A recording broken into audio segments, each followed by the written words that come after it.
We're at Hassop Hall Hotel here in Derbyshire for a Kell Brook and Scott's photo shoot. Lovely here, isn't it? I think I should have got the gig. What do you Really? think? More Burton's than Scott's, aren't I, really? Primarily. It's quite funny watching Kell in there though, wasn't it, doing the photo shoots. He seems like he knows what he's doing though. Kell, can you just put your arm back a little bit? Yeah, sure, no problem. And just lean back there and forward. He's you know, he's done quite a few of these. He had a long-term relationship with Scott's, and they're doing a lot in boxing. I want to thank them actually. Just about to announce a new big deal with Scott's and Callum Smith as well. So interesting. Well, we're on now, aren't we? This is finally it. Yeah, it's surreal, you know, planning. Just you were in the meeting, weren't you, more or less, talking about where we're going to go, setting up camp. He's going to fly out probably 2 weeks Wednesday, about 3.5 weeks before the big fight, over to California. Already got sparring partners, flights booked. This is the big one. It's you know, he's going to put a lot into this camp. He has done already. His weight's great, looks in great shape, and absolutely no stone unturned in the preparations to this fight, because this is everything. You know, this is everything he's worked towards, and it's been a frustrating period. You know, I think it's difficult when you're talking to people. I mean, this guy on Twitter last night said, he was saying to me about Kell chose the Carson Jones 2 fight over Devon Alexander. It's like, mate, are you on drugs? I mean, this was a chance for Kell to fight Devon Alexander, what he worked his whole career for. You know, huge payday, huge opportunity, and you know, it was heartbreaking for him to lose that fight. And he's been patient, you know, and it's been a frustrating period. But I'm a big believer that everything happens for a reason, and I think the pain that he suffered. You know, don't forget, I'm the one who sat down with him in meetings when we had to pull the fight with the doctors, and he didn't want to pull that fight at all, but he couldn't run, he could hardly walk, and I saw the pain, the tears of losing that opportunity, and he's had to be patient. And I think when you suffer that, it makes you realise just how badly you want it, and now I think that's driven him in this camp. You know, and those extra percentages, small tiny percentages that you can nick in preparation, whether it's the determination, whether it's the nutrition, whether it's the strength and conditioning, whether it's a top quality sparring, put it all together and it gives you every chance you've got of winning the fight. And you know, I just said to him in there, I don't see this fight going 12 rounds. I think Kell Brook's knocking him out. And you know, and to all the people out there who want to tweet saying, oh, no chance Porter's going to do this, but then back him, back Sean Porter, because it's tight on the odds. And if you really think it's that easy a fight for Sean Porter, there's a chance for you to make a few quid on this fight with the bookies. You know, I think they're giving 7-4 on or something like that. So if you're that convinced Sean Porter's going to beat Kell Brook, I suggest you go and earn some money out of it. But don't waste your money, because Kell Brook's going to knock him out. It looks like Floyd Mayweather is set to fight Marcos Maidana in a rematch. Before he sort of leaked this in an interview recently, was that a stumbling thing in your head? That no, I mean, look, listen, sometimes you're wrong, but for me, with a commercial hat on and speaking to a few people who are key players in the business over there, Mayweather was never going to fight Porter. He's not I mean, you know, you look, listen, you can't knock Floyd Mayweather because he's a phenomenon. He's hugely talented in and out of the ring.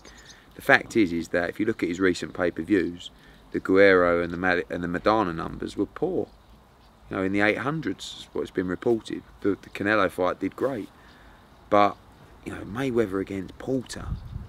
You know, if the Maidana fight's doing in the 800s, it's going to do less, and I don't think they can afford to do less. So the Maidana fight is the right fight. I called it straight after the fight, as most people. It's worked out actually great for Floyd, because he's running out of opponents.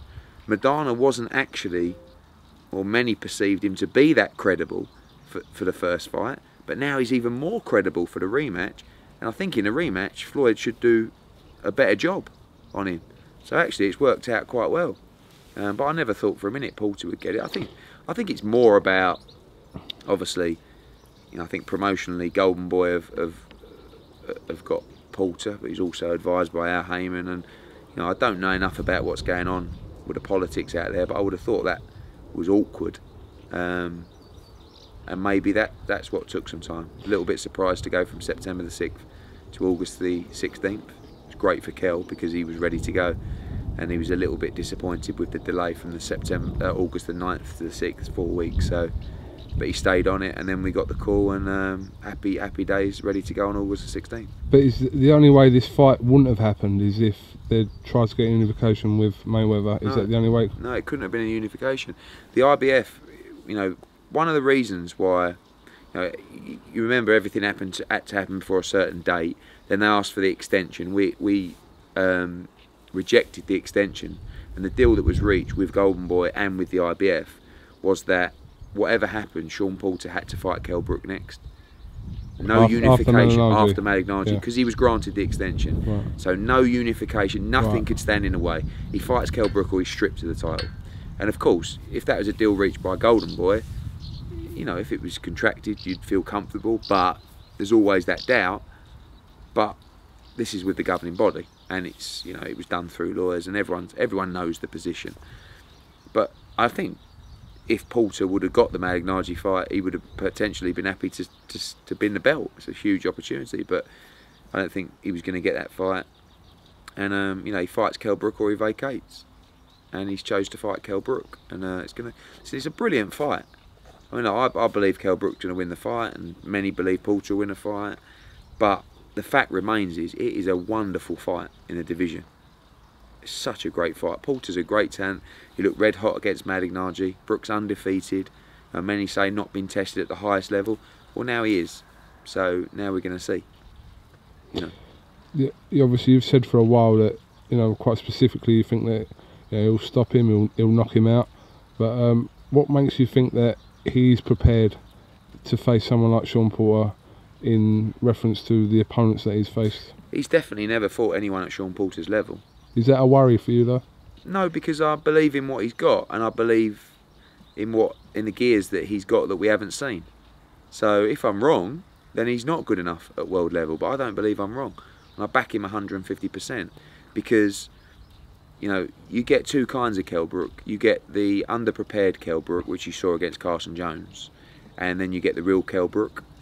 The real Kell Brook turned up probably close on the Senchenko fight. I still think he had a little bit more to give, because he was still disappointed with not getting the Alexander fight. I think the Saldivia fight, although Saldivia weren't much cop, that was the real Kell Brook, because he did the weight fantastically, and he was so disgruntled after the Carson Jones 1 fight that, you know.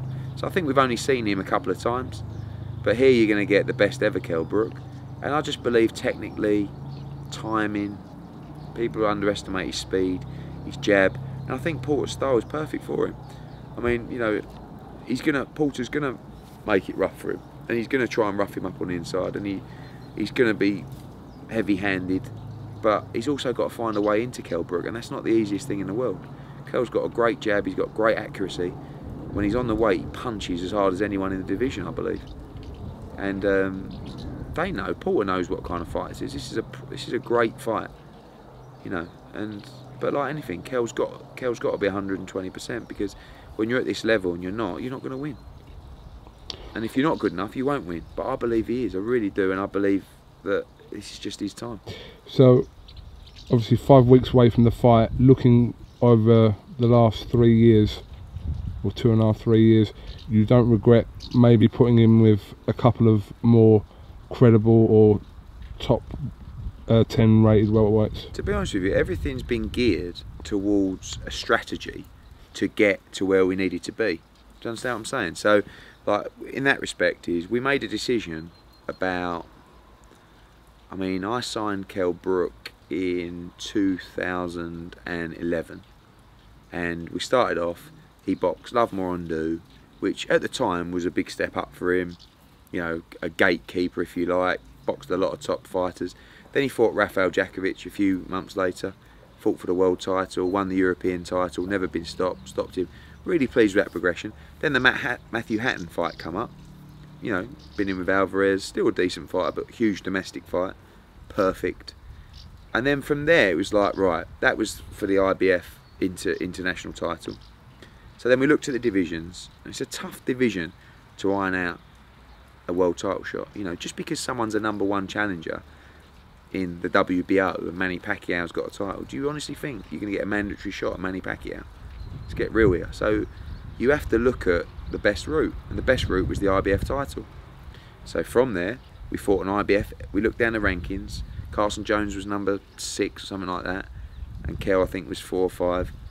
The IBF made that fight for an eliminator for the IBF title. Won that. Hector Saldivia was the highest rated fighter in the IBF. So if we made that fight and Kell was next, we could make that as a final eliminator to become mandatory. So it's a bit difficult, because on one hand I've got people saying to me, all you do is put fighters in tough fights that they can't win.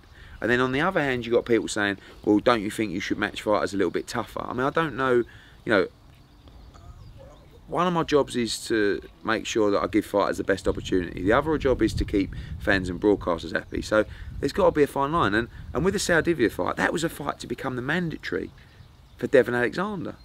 Another fight that we believe we can win. So I don't see the point in saying, well, what I'm going to do is I'm not going to take that final eliminator. I'm going to look all the way down the list to find the toughest possible opponent and fight him instead.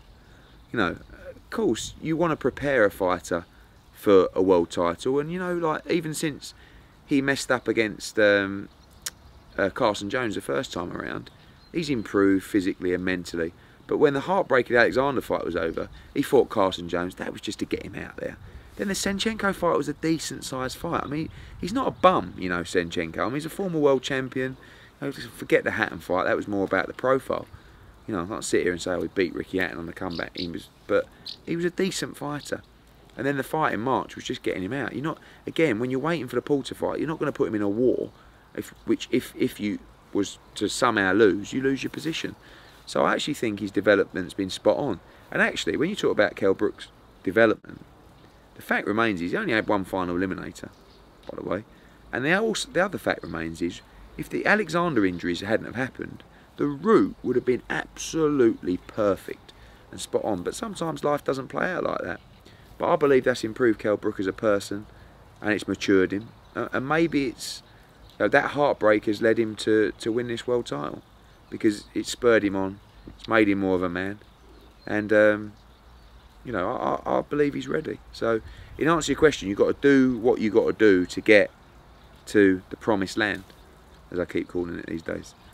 And now he's got to win one fight before he reaches that promised land. Okay.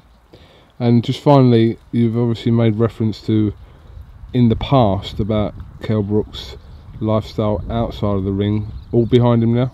Yeah, I mean, when people talk about Kell Brook's lifestyle at the ring, he likes to go out and he likes to enjoy himself. You know, he's a young man, and actually a couple of years ago, he was a young man that all of a sudden was headlining shows on Sky Sports. He was walking out in his own hometown, and people were recognising him, people wanted to talk to him, people wanted photos with him. And sometimes, you know, young fighters can, you know, start believing their own hype and believing their own publicity, and it's difficult for them to accept. He made mistakes. You know, he took fights. I think another problem with Kell Brook is he likes to be tested, and he's at that level where he can perform even against top quality fighters. So when he was fighting the likes of, I think Love Marandu was different because that was a new fight for him under us, but Djokovic, he was okay. But even the Matthew Hatton fight, he did the weight terribly for that fight. You know, he trained hard. He always trains hard. But, you know, you've got to be so disciplined to make the weight in the right way, especially if you're the size of him. You know, I've made reference before, he is a big welterweight, but he makes 10 stone 7 fine as long as he does it properly. But I think, you know, he was a little bit immature at times, and I think he's grown up. And I think, you know, losing those big fights has made him realise that it can just all go like that.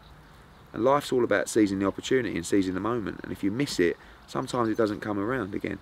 And actually, when that Alexander fight fell through, you know, we've had to work hard for him and actually spent a lot of money in giving him fights that we didn't really even want to give him. But I knew the only way to keep Kell Brook focused was to keep him in the gym, keep giving him targets. And now we've got this date, and it's all here, and it's all going to be worthwhile.